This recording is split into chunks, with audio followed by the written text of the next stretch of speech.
Scientists estimate 80% of our immune system is located in our intestinal tract, known as the gut. That means our gut health determines our overall health, whether we succumb to all kinds of illnesses or are able to fight them off. The problem is many people are sorely lacking in good gut bacteria, mainly because they eat too many processed foods or take too many antibiotics. How do we fix it? In his book, Brain Maker, neurologist David Perlmutter says foods and supplements that contain probiotics are the source of that good bacteria. He says getting enough of that good bacteria in your diet will not only heal your body, it will protect your brain as well. Well, the author of this book, Brain Maker, Dr. David Perlmutter, is with us again, and he tells me it's been years since he's been here, and we're glad to see you back again. I am glad to be back. Yeah.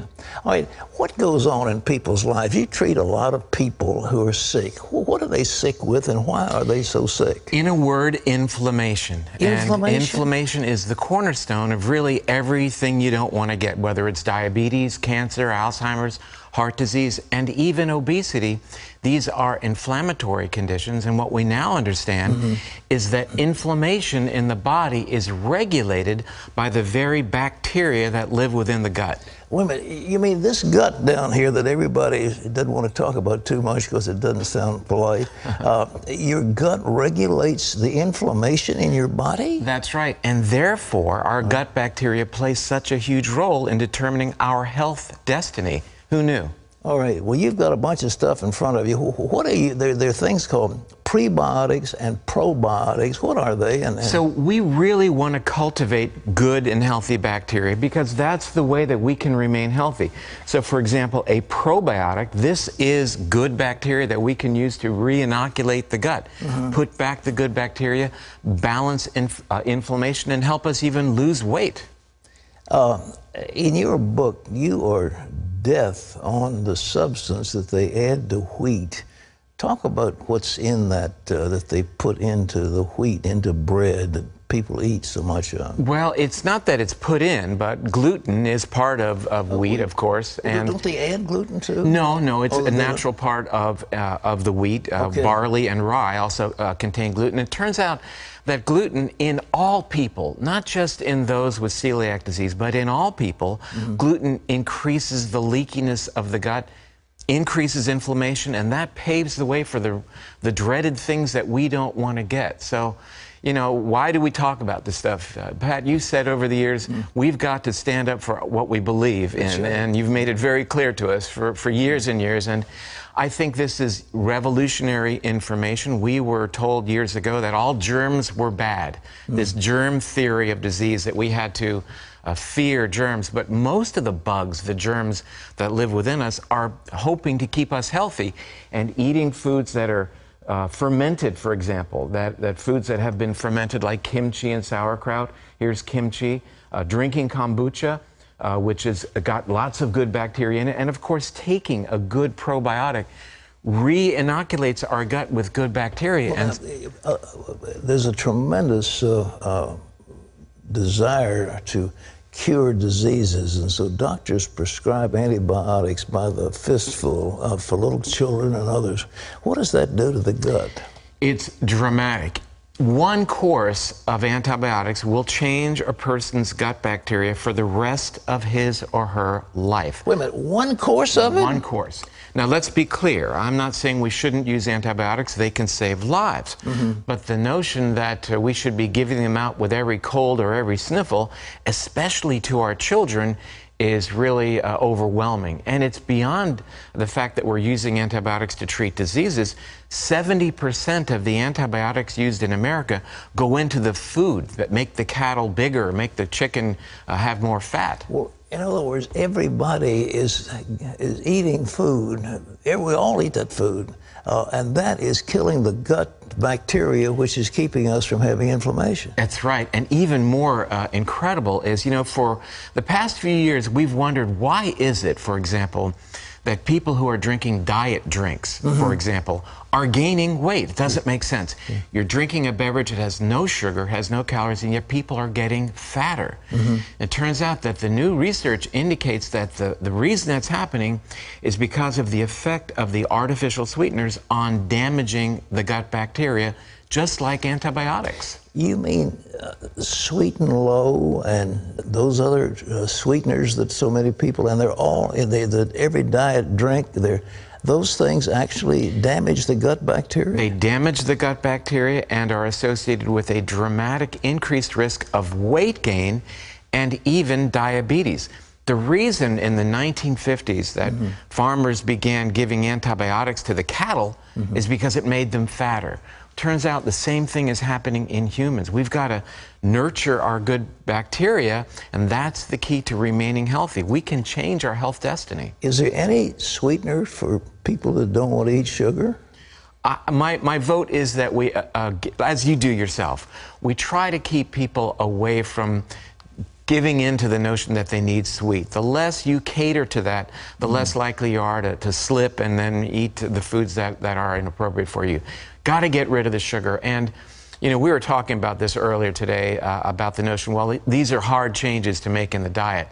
And I've always said halfway measures only work halfway. And I'd like people to jump in with both feet and make the changes today. Well, now, are you talking, we got kimchi, we've got, what else I mean, you've got, here in front of us, these are various types of vegetables. Now, are these pre or pro?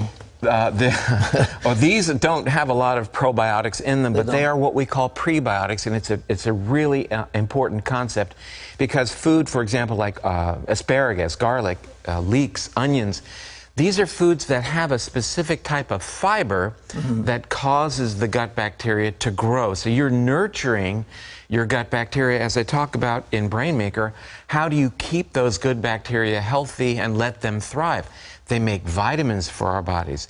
They make neurotransmitters, chemicals that balance our mood. In our gut, those little bacteria do that from us? There's 100 trillion. They may be small, but there are a lot of them. Those microbes in your gut outnumber the cells of your body by a ratio of 10 to 1. Come on. So you are more gut bacteria than you are Pat Robertson. Who knew? Who knew? You're looking at a gut bacteria talking to you on television. I've never been had such an honor in my life. All right. Well, now, one of the things that is a dread disease is Alzheimer's. Now, will this affect Alzheimer's? We are squarely looking at Alzheimer's in terms of the role of inflammation. Let's make it very clear. Alzheimer's is an inflammatory condition, and inflammation is governed by the bacteria in the gut. So my life has been spent really to get the word out that we can prevent that dreaded disease, Alzheimer's, affecting 5.4 million Americans, for which we have no treatment today. None whatsoever, and yet it's a preventable disease. Preventable how? It's a preventable disease by lowering our sugar intake, increasing our consumption of healthy fats, eating things like you do, coconut oil, who knew? But most importantly, nurturing our gut bacteria. That's new science. Well, now, so I've had antibiotics, and somebody's given me some antibiotics, and I've had a, intestinal something or other. And now all those little gut fellows have been killed. How do I get them back? You get them back, this is what you do. You get a very high potency probiotic supplement. You begin to eat kimchi at every meal. You begin to focus on the prebiotic foods that will nurture your gut bacteria. And as I talk about in Brainmaker, you've got to be careful about the other medicines that you may be taking, like the non-steroid anti-inflammatory drugs like ibuprofen and the acid-blocking drugs. Don't make your gut bacteria healthy. You know, you mentioned in the earlier segment about statin medications affecting the brain, affecting the body. True. We need things like cholesterol and vitamin D, and we need probiotics. Very, very important. Well, now, what medicine? You said NSAIDs. I mean, we're looking at all those painkillers that they're gut killers. I mean, that's right. And these acid-blocking drugs, what we call proton pump inhibitors. A big study just was published from Stanford showing that your risk of heart attack, if you take these acid-blocking drugs, is increased about 14%, and risk of death from that heart attack is doubled by just taking that drug. Give me the names of several of the acid blockers that you're talking about. Well, Pepsid, for example, over the counter. Pepsid is one? Pepsid is one. And as far as the non-steroid anti-inflammatories, we're talking about ibuprofen, which you find in a whole host of medications. These damage the gut bacteria. That is the mechanism that causes many of the side effects of these very commonly prescribed medications. Well, you know, the advertisements just give me my leaves. I take a couple of the leaves and everything is well with my life. Well, we have to practice under the notion of primum non nocere, meaning above all, do no harm. And we have to look at what is called the risk-benefit ratio. And as you mentioned, as was mentioned in the last segment, when they're talking on the television commercial about the terrible side effects, there's a lot of visuals, and you don't really hear the fact that these drugs can cause such damage to the body. But again, we're looking at this now through a whole new lens, information we didn't have before. Those things cause bleeding, by the way. That's something that I ran into. I was iron deficient, and because of some of the things, you know, I was taking, that supposedly you've got aches and pains if you work out, you know, your muscles are sore, and you take a couple of ibuprofen. It's good that your muscles are sore when you're exercising. It's telling you you're doing your exercise. We have to recognize, again, that we have a whole new lens to look at these drugs through, and that is, how are they affecting our gut bacteria? And that's a very, very powerful leverage point for health, for losing weight, for reducing inflammation, reducing our risk for heart disease, diabetes, and even Alzheimer's. Listen, is the medical profession going along with what you're saying to me today? Well, it's like I mentioned earlier, we stand up for what we believe in, and I prefer to think of it as lighting the candle and not cursing the darkness. But there is research on the microbiome being carried out at every major institution in America now, medical institution, because this is the leading edge, and it's very empowering. You're using a term, microbiome. Is that something you made up, or is that? Oh, I wish I would have made it up. I would love to own that. But microbiome refers to these organisms that live within us and on our skin as well. Okay. We've lived in this beautiful harmony with our gut bacteria. They make vitamins for us. They keep our immune system balanced. Wow. They regulate inflammation, and so many of these diseases are exploding on the scene, and now we're beginning to understand why. Why it is, for example, that artificial sweeteners are associated with obesity, which is so counterintuitive. Sure.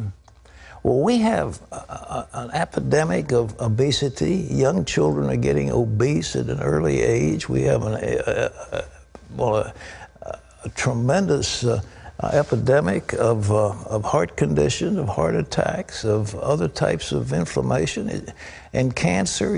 What are some of the things that are caused by this inflammation? Inflammation is really the most powerful pivot point for virtually every chronic degenerative condition that we deal with. And modern medicine focuses on the end of the problem, on the smoke, and not the fire. We've got to focus on putting the fire out. And inflammation comes from the Latin inflame, meaning to light the fire. Is the pivot point for every major, name 3 or 4 of the conditions. Well, again, coronary artery disease, Alzheimer's, MS, diabetes, obesity, these are all inflammatory disorders. That's a huge net to throw. MS, Alzheimer's, all these things? They're all inflammatory.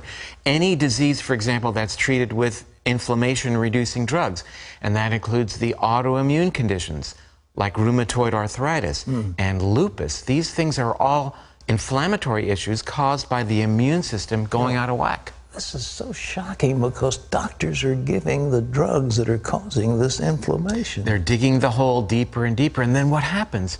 People need more and more of the medication. We've got to reset. We've got to push the reset button, and it starts with resetting the gut bacteria, and it begins with the food that we eat. All right, we scared to death people in this audience. I hope you're scared. How do they start? This is day one of a new you. What do you start doing? Eating kimchi or yes, sir. Is that, huh? but not scared. I want people to be empowered and feeling joyful that they're finally getting some information. Will those pills do it? Will the probiotic pills help? I think probiotics are an important part of the program, but it's not just eating the foods to nurture the gut bacteria, but also recognizing what are those lifestyle factors that people may be involved with today that are compromising their gut bacteria. The sugar in the diet, the lack of fiber, the artificial sweeteners, and importantly, the medications need to be reviewed now through this new idea that they may affect the gut bacteria. Well, folks, this may keep you alive. I hope it does. And Dr. Perlmutter's book is called Brain Maker. Fascinating. It's just loaded with information, loaded with facts and figures and analysis of what's going on. You don't want to miss it. It's available wherever books are sold, and I think you can get it maybe through cbn.com, but it's on Amazon everywhere, huh? Yes, sir. So sure good to see you. Good to see you again. I hope the medical community will buy into what you're saying because it's revolutionary. I think it's revolutionary. Yeah? It is revolutionary. You know, 90% of the information on this microbiome has only been published in the past 5 years, so this is cutting edge. Well, I'm a fan of nuts and berries. Nuts and berries are good for you. And, you know, the sugar cereals, I'm against all that stuff. But we really have, through the centuries, mankind has existed on a grain diet. And have we missed something there? Was the grain different in the old days? Well, to some degree it was. But, you know, the other thing that's really important that I think your viewers need to realize is that, by and large, wheat in America now is sprayed with a chemical called glyphosate. And glyphosate is used to ripen the wheat more quickly. And new research out of MIT has shown that glyphosate also has a powerful detrimental role in terms of damaging our gut bacteria. So I think that it's really important to focus on welcoming fat back to the table. This dreaded fat that we were all told to avoid, and over the years, we've always eaten good fat, and that's an important point. Healthful fat like coconut oil and olive oil and nuts and seeds, like you mentioned, and avoiding those fats that have been modified. But I think most importantly, we've got to recognize that fiber, especially prebiotic fiber, is vitally important for maintaining gut health and therefore the entire rest of the body. That's vegetables, all kinds. That's vegetables, yes, sir. Yeah. Absolutely. Doctor, God bless you. Thank you so much. Pleasure to be here.